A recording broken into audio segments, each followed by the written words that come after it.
Hello everyone, welcome back to my channel. Thank you all for being here.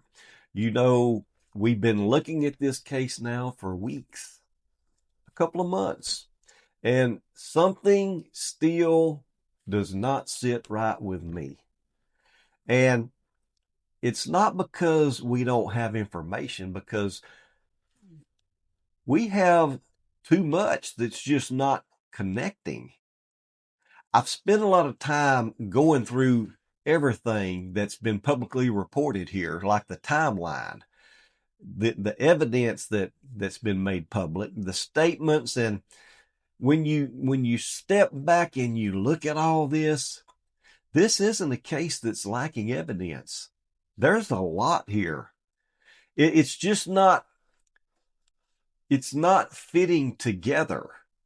Now think about this. We have a suspect on camera. We've got Nancy's blood in the house, and we've got DNA that doesn't belong. We've even gotten a possible vehicle, and still nothing tied to a person. That's not normal. And when a case gets to that point, it usually just means something small got missed early on in this investigation. Not something big, but just something subtle. Something that didn't stand out at the time. And now everything is just built around this small something that is missing. So what I want to do today is just go over some of this stuff with you. Let's look at what may be missing here, because I don't think that this case necessarily needs more evidence. I think it just needs to be the right pieces in the right places. Now, let's take a look at where we are right now and what we know. Nancy, she's taken from her home in the middle of the night. Her blood is found on the front porch and then right inside the doorway inside the house. So right away, we know that this was not something that was voluntary. Something happened there. We've got video of a masked individual at the front door, and what stands out is how he moves. He's just real calm. He is in control. He's not rushed, and that tells you something. People who don't know what they're doing, they don't move like that. That kind of movement, it comes from familiarity or being prepared. Preparation. He was prepared. Now, we've got the backpack. We've got gloves that were found outside the perimeter, 2.5 miles. But we don't really have an identity tied to any of that. And here's the part that doesn't get enough attention. There's also DNA from inside the house that doesn't belong inside the house. It's not Nancy's. It's not any of the families. And really, that matters more than anything that was found outside the house, in my opinion, because it ties directly to the scene. So no, this case isn't a case with no evidence. It's a case where the evidence is just not connecting yet. And when that happens, it usually means that something in the middle hasn't been understood yet.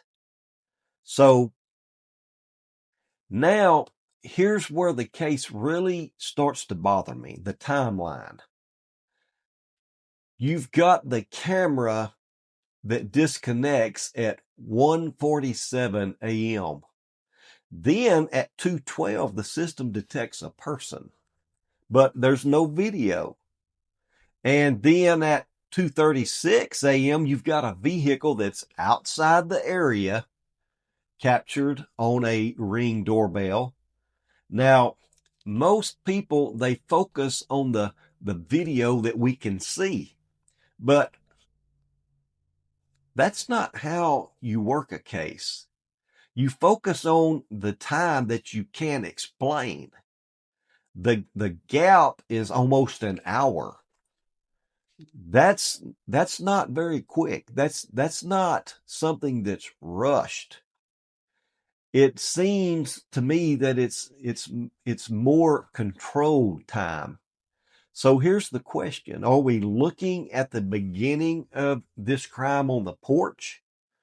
Or are we looking at the end of it? This is something that I just discussed in a previous video. Because, hey, if the camera went down at 1:47 a.m., then whatever mattered most may have already happened before anything was visible.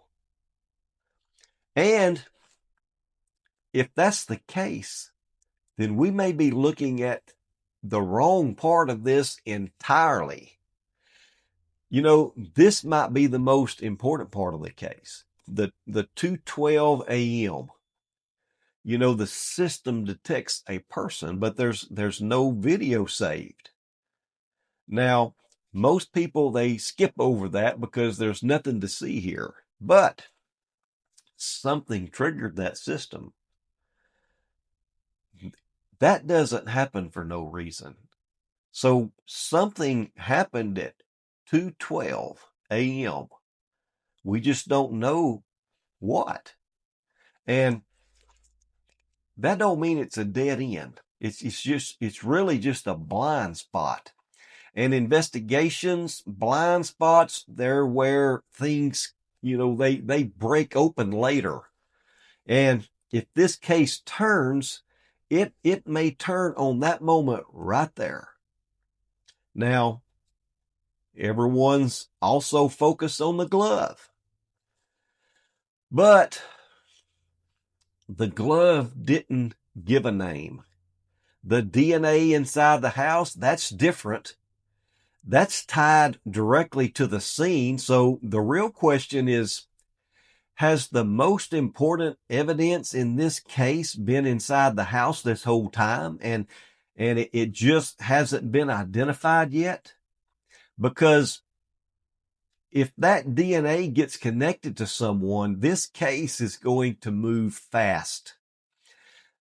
That's usually how it happens, though. Quiet for a while, and then everything changes at once. Now, there's been confusion around January 11. But here's what matters. Investigators, they're still talking about it. And they don't do that unless it means something. So you have to ask this. What happened that day? Was it a test run? Maybe a way to check the cameras? A way to understand timing? Because what we're seeing in this case don't look like something that happened randomly. This was well planned. This was something that was well planned out, and planning leaves signs, even if we don't recognize them right away. So now, here's something else that doesn't get enough attention. The focus has been on that front door, but now there are reports about the back doors being open. So ask yourself, what if the front door isn't where this started, like we all originally thought in the beginning? What if it's just what we saw? Because if someone came in another way and was already inside, that changes everything. That means the porch video isn't the beginning of all of this. It's actually the end. And that's where I'm at today. I feel that today. And if that's true, then the entire public picture of this case is all backwards. So what's missing? Not evidence, connection, something small, a detail that links movement to identity, because they've got a suspect, not a named suspect, but there is a suspect. There's DNA and a possible vehicle and a timeline, but none of it locks together yet. But when that happens, it usually comes down to something that's overlooked early in the case, something that didn't seem important at the time.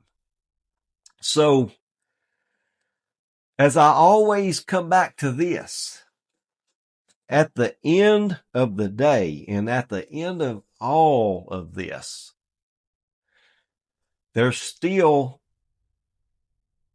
Nancy, an 84-year-old mother and grandmother, taken from her home.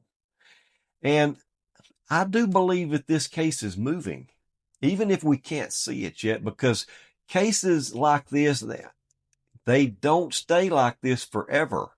They build. This case is building. And then something breaks.